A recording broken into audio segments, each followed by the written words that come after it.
사랑하는 성도 여러분, 지난 시간에는 우리가 사도행전 전체가 무엇이냐 이렇게 한 문장으로 요약을 하면 예수 그리스도의 지속되는 말씀과 사역이다, 그렇게 말씀을 드렸습니다.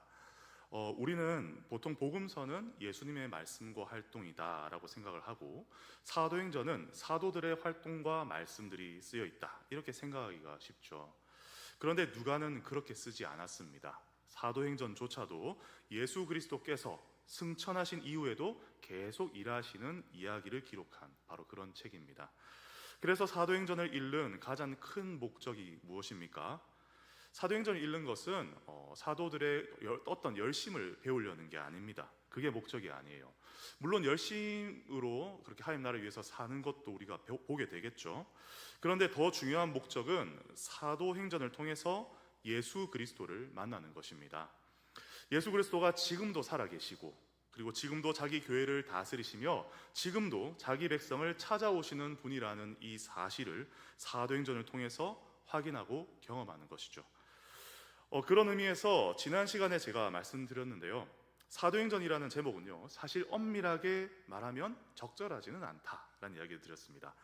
누가가 붙인 제목도 아니고요, 후대에 붙인 제목입니다. 영어로는 액츠라고 되어 있지만 사실은 예수님의 계속되는 행전이다라고 불러야 더 맞다, 그렇게 말씀드렸습니다. 그러면서 존 스토트 목사님이 말한 것처럼 붙였던 제목이 있었죠. 그분의 사도들을 통해서 성령님에 의한 예수님의 지속되는 말씀과 행하심들, 그러니까 그런 제목들이 더 적절하다, 정확하다, 이렇게 말씀을 드렸습니다. 근데 우리가 그렇게 부를 수는 없으니까 이제 계속 저도 사도행전이라고 부를 텐데요. 그러나 여러분들 머릿속에서 이제 사도들의 활동 기록이다라는 이 선입견은 지워 주시면 좋겠습니다. 그런 이야기들을 지난 시간 쭉 했었습니다. 그리고 오늘은 이 긴 제목 가운데서 한 가지를 더 분명하게 붙잡고자 합니다. 그게 뭐냐면요, 성령님에 의한이라는 바로 이 한 부분입니다. 사도행전에서 성령님은 전면에서 등장하십니다. 복음서에서도요, 성령님은 계속해서 나타나셨습니다. 중요한 역할을 하셨어요. 그러나 예수님이 육체로 계실 때는 예수님이 눈에 보이시니까 성령님의 역할이 상대적으로 가려 보였단 말입니다. 그런데 이제 예수님이 승천하셨습니다. 예수님은 여전히 주인공이시죠. 그러나 눈에 보이지 않는 방식으로 주인공이십니다. 그 주님을 드러내시고 그 주님의 일을 계속 이어가시는 분이 누구냐? 성령님이십니다. 그래서 오늘 본문은 성령님이 어떤 분이신가, 성령님이 이 기독교에서 어떤 일을 하시는가, 이걸 아주 압축적으로 보여주는 본문입니다. 근데 여러분들, 사도행전 1장 8절 하면 너무 유명하잖아요. 오직 성령이 너희에게 임하시면 너희가 권능을 받고 예루살렘과 온 유대와 사마리아와 땅끝까지 이르러 내 증인이 되리라 하시니라. 딱 읽으면요, 즉시 이렇게 생각 우리가 딱 합니다. 전도하라는 말씀이구나, 전도하라는 말이구나.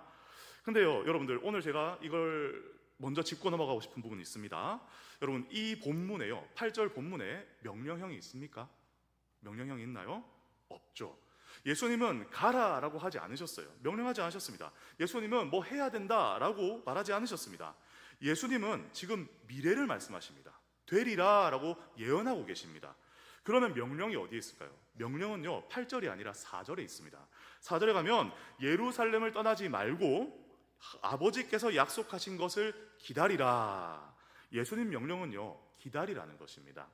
그래서 오늘 본문 6절부터 8절은 그 기다리라라는 명령을 둘러싸고 제자들이 질문하고 예수님이 대답해 주시는 바로 그런 장면인 겁니다. 그러니까 오늘 설교의 결론도 사실 지난주 설교와 결국 같습니다. 기다리라, 기다리라. 다만 오늘은 그 기다려야 하는 이유가 더 분명해집니다. 그러면 이제 6절로 들어가 봅시다. 제자들이 묻습니다.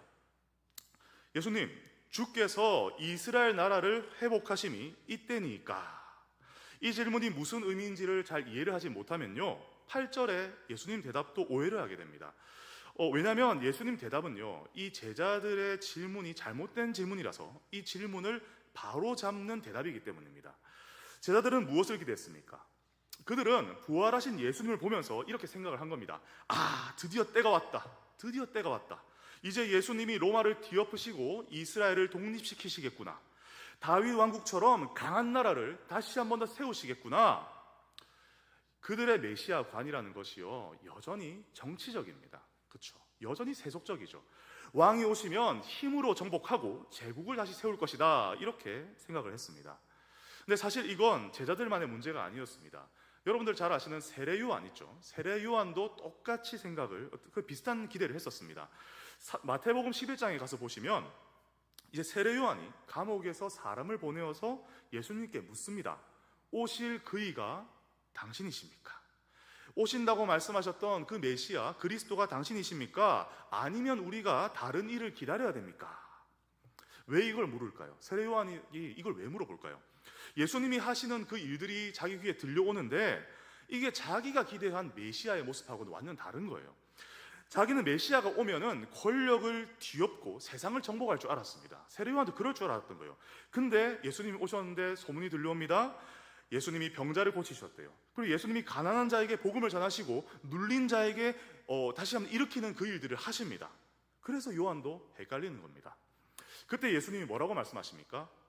내가 왕이다라고 정치적으로 선포하지 않으십니다. 오히려 이렇게 말씀을 하십니다. 소경이 보며, 보지 못한 자가 보며, 못 걷는 자가 걸으며, 나병 환자가 깨끗함을 받으며, 못 듣는 자가 들으며, 죽은 자가 살아나며, 가난한 자에게 복음이 전파된다 알려줘라 하라. 여러분, 이게 무슨 뜻입니까? 이 말이죠. 나는 메시아가 맞다. 그러나 너희가 생각하는 그런 방식의 그런 왕이 아니야. 하나님 나라는 세속적인 제국이 아니라 영적인 나라라는 뜻입니다. 여러분, 여기서 하나님 나라의 개념이 다시 나옵니다. 현대를 살아가는 우리가 대부분 이제 나라라고 하면요, 보통 이렇게 생각을 합니다. 국경이 둘러쳐져 있는 영토 개념, 그렇죠? 나라 개념이라고 생각을 합니다. 그러니까 쉽게 말하면 부동산 개념이죠, 그렇죠? 그러나 하나님 나라는 이 부동산 개념이 아닙니다. 즉 죽으면 가는 장소 그 정도가 아닌 거예요. 하나님 나라에서 이 나라는요, 히브리어로는 말쿠트라고 하고 헬라어로는 바실레이아, 많이 들어보셨죠? 바실레이아인데요. 근데 이 단어들은 사실 주권과 관련되어 있습니다. 왕의 다스림과 관련되어 있다고요. 즉 하나님 나라는요, 이 왕권의 개념입니다. 왕이 통치하시는 곳입니다. 하나님이 왕이 되시는 곳, 예수 그리스도가 왕으로 자정하시는 곳, 그곳이 하나님 나라인 것입니다. 그래서 예수님의 복음 선포는요, 한편으로는 좋은 소식이지만 한편으로는 이제 선전포고입니다. 왕이 오셨다라는 선언인 것이죠. 내가 왕이다. 그러니 너희는 회개하고 왕에게로 돌아와라. 진짜 왕에게로 돌아와라. 이게 복음인 겁니다. 그런데 제자들 어때요? 그 제자들은 여전히 하나님 나라를 정치적인 회복으로 이해를 하고 있습니다. 그래서 묻는 겁니다. 이때입니까? 이때입니까? 여기에 예수님 대답하시죠. 때와 시기는 아버지께서 자기 권한에 두셨으니 너희가 알 바가 아니다. 여러분, 이 말은요, 그때는 안 온다가 아닙니다. 그때는 안 온다가 아니고요, 너희 알 바가 아니다라는 뜻입니다. 그게 중요한 거예요. 예수님은요, 제자들의 관심이 잘못된 방향으로 가는 거를 싫어하셨어요. 그러니까 제자들의 관심이 거기에 있는 게 아니어야 되는데 잘못된 방향으로 가고 있으니까 그 관심을 끊으시는 겁니다. 그리고 예수님은 그 관심의 방향을 돌려버리시죠. 그럼 무엇이 중요하냐? 그들의 관심이 어디로 향해야 하느냐? 이게 8절에 나오는 겁니다. 8절에 오직 성령이 너희에게 임하시면 너희가 권능을 받고 내 증인이 되리라. 내 증인이 되리라. 여기서 두 단어가 핵심입니다. 권능 그리고 증인입니다. 여러분, 근데 우리가 이 두 단어를 같이 놓고 보면요, 곰곰이 생각해 보면 이거 좀 이상한 조합이에요. 좀 이상하지 않습니까? 여러분들, 권능을 받으면, 그러니까 권능을 가지면 사람이 보통 무엇을 합니까? 사람을 다스리죠. 지배하죠. 높아집니다. 높아지려고 합니다. 그런데 예수님은 권능을 받으면 증인이 된다고 하십니다. 이상하죠?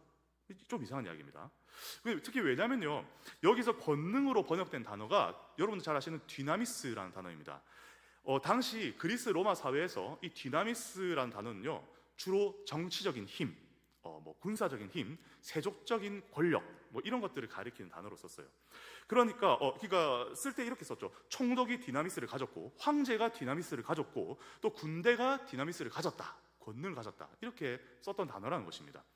그러니 제자들이 이 디나미스라는 말을 딱 들으면은 바로 생각하죠. 아, 우리에게도 정치적인 권력이 주어지나? 그 세상적인 힘이 주어지나? 세속적인 권력이 내 손 안에 들어오나? 오해할 수 있겠죠. 그런데 예수님이 이 디나미스의 의미를 완전히 바꿔버리시는 겁니다. 성령님이 주시는 권능은요, 세속적인 지배력이 아닙니다. 성령님이 주시는 권능은 예수 그리스도를 증언하게 하는 그 능력입니다. 그게 권능입니다. 권능을 받으면 왕자에 서는 게 아니라, 왕자에 앉는 게 아니라 증언대에 서는 겁니다. 권능을 받으면 남을 억누르는 게 아니라 예수 그리스도를 드러내는 거예요. 그리고 권능을 받으면 자기 영광을 내세우는 것이 아니라 하나님 영광을 세우는 것입니다. 이게 하나님 나라의 방식입니다. 여러분, 여기서 우리가 오해하면 안 되는 게 있습니다. 우리는 성령님이 주시는 그 담대함은 근거 없는 용기가 아닙니다. 그러니까 성령님이 임하시면 무지성으로 그냥 용감해지는 게 아니에요. 성령님의 권능은요, 그냥 깡을 세게 만드는 게 아닙니다. 네. 성령님의 권능은 예수 그리스도에 대한 절대적인 확신을 주십니다. 성령님이 우리에게 임하시잖아요. 임하시고 충만해지면은 우리는 그리스도에 대한 충만한 확신을 갖게 되는 것입니다. 그래서 그 확신 때문에, 그 사랑의 확신, 그분의 존재하심 때문에 우리가 사람 앞에서 더 이상 두려워하지 않게 되는 것이죠. 그게 성령님이 주시는 담대함입니다. 여러분, 베드로를 보십시오. 베드로 어떻습니까? 베드로는 대제사장의 여종 앞에 딱 섰을 때도 예수님 부인했던 사람입니다. 굉장히 겁쟁이죠. 그런데 성령님이 임하시고 나니까 베드로가 공회 앞에 딱 섰는데도 그 공회 앞에서도 담대해집니다. 그게 여러분들 뭐라고요? 권능입니다. 예수 그리스도를 증거하는 담력인 것이죠. 그리고 그 권능은요, 이 한 사람의 기질의 변화로 끝나는 게 아닙니다. 성령님이 임하시면 공동체가 변화됩니다. 하나님 나라가 이 교회 안에서 드러나는 것이죠. 사도행전을 계속 읽으면요, 우리가 생각하는 그 세상적인 사회하고는 전혀 다른 사회가 드러납니다. 서로 미워하던 사람들이 서로 사랑합니다. 자기 것이라고 하던 거 내려놓습니다. 가난한 사람들을 얻게 되고요, 계급과 차별과 벽이 허물어집니다. 당시 로마 사회에서는 상상도 할 수 없었던, 당시에도 정말 완전히 다른 공동체가 등장을 합니다. 여러분, 그게 뭡니까? 성령님께서 권능으로 만드신, 성령의 권능으로 만들어진 하나님 나라의 공동체인 것입니다. 그래서 예수님 말씀하시는 거죠. 성령이 임하시면 너희가 권능을 받고 내 증인이 될 것이다. 그럼 어디까지 증인이 됩니까? 뒤에 나오죠. 예루살렘과 온 유대와 사마리아와 땅끝까지 이르러 내 증인이 되리라. 여러분, 이 말은요, 단지 수사적인 표현이 아닙니다. 그냥 멋있게 예루살렘에서 온 유대와 사마리아와 저 땅끝까지 이런 수사적인 표현이 아닙니다. 이 말이요, 예수님 말씀 그대로 이루어졌습니다. 그리고 사도행전 전체를 보시면 이 순서대로 복음이 전진해 갑니다. 처음에는 예루살렘에서, 그 다음에 온 유대와 사마리아까지, 그리고 그 다음에 땅끝까지 이렇게 쓰여져 있습니다. 목차 같은 거죠. 그래서 1장부터 7장까지는 예루살렘에서 복음이 전파되는 이야기가 적혀 있고요.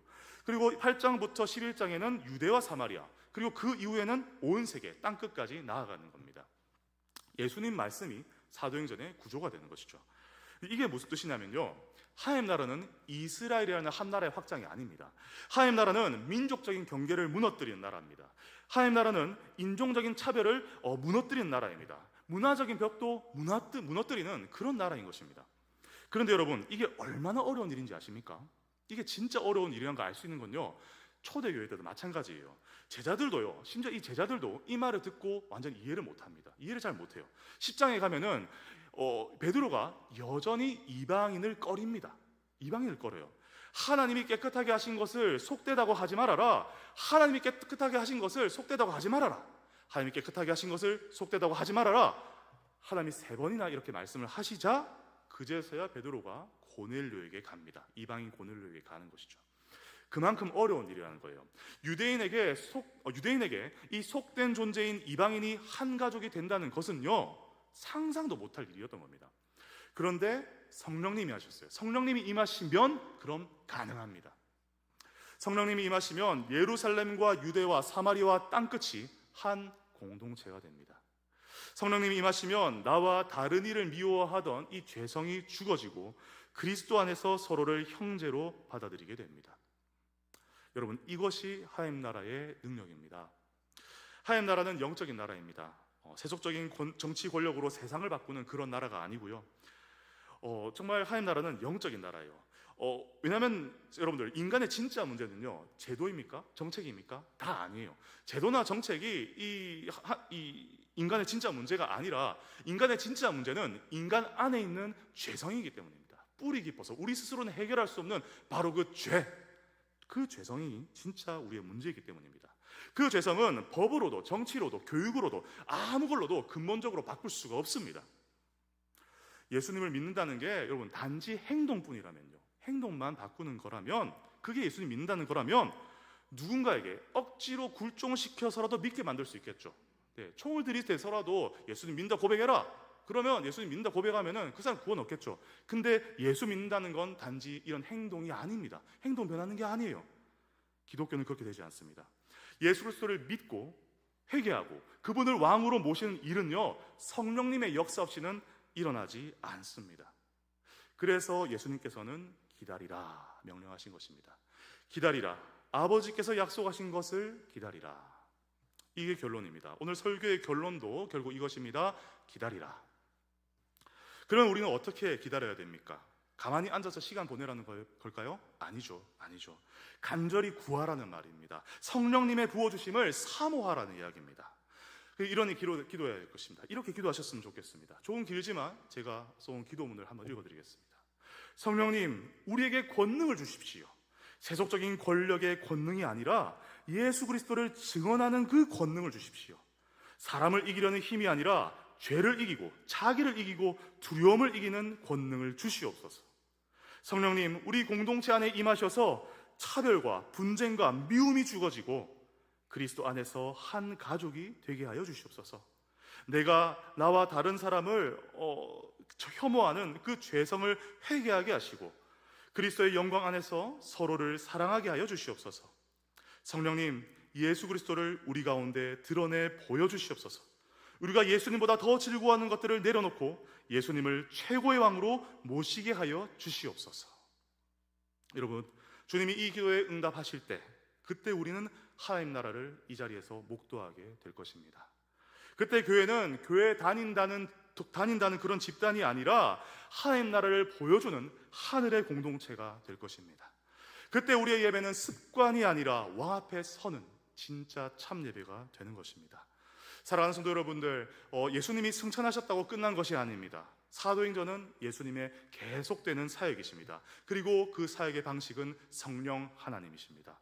그러므로 오늘 우리는 성령님을 기다려야 됩니다. 성령님을 구해야 됩니다. 성령의 임재와 능력을 사모해야 됩니다. 그리고 여러분들, 아버지께서 약속하신 것을 기다리십시오. 아버지께서 약속하신 것을 기다리라. 이 말씀을 붙잡고 한 주간도 성령을 구하며 충만함으로 살아가신 여러분 되시기를 주님의 이름으로 축원합니다.